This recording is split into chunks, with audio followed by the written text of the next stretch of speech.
2026 সালের এসএসসি ও সমমানের পরীক্ষার ফল প্রকাশ করা হয়েছে। এবার 11টি শিক্ষা বোর্ডে গড় পাশের হার 62.25%।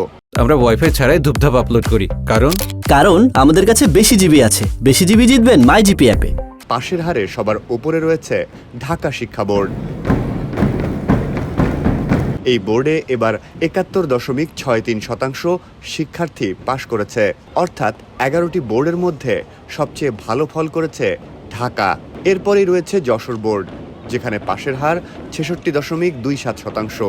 তৃতীয় অবস্থানে কুমিল্লা বোর্ড, পাশের হার 65.42%। আর রাজশাহী বোর্ডে পাশের হার 63.67%।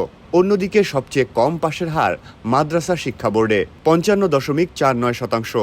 সাধারণ শিক্ষা বোর্ডগুলোর মধ্যে সবচেয়ে পিছিয়ে ময়মনসিংহ বোর্ড, যেখানে পাশের হার 57.39%। এছাড়া দিনাজপুরে 58.05, সিলেটে 58.33, চট্টগ্রামে 59.48, বরিশালে 60.35 এবং কারিগরি শিক্ষা বোর্ডে 58.20% শিক্ষার্থী পাশ করেছে। আমরা ওয়াইফাই ছাড়াই ধূপধাপ আপলোড করি, কারণ আমাদের কাছে বেশি জিবি আছে। বেশি জিবি জিতবেন মাই জিপি অ্যাপে।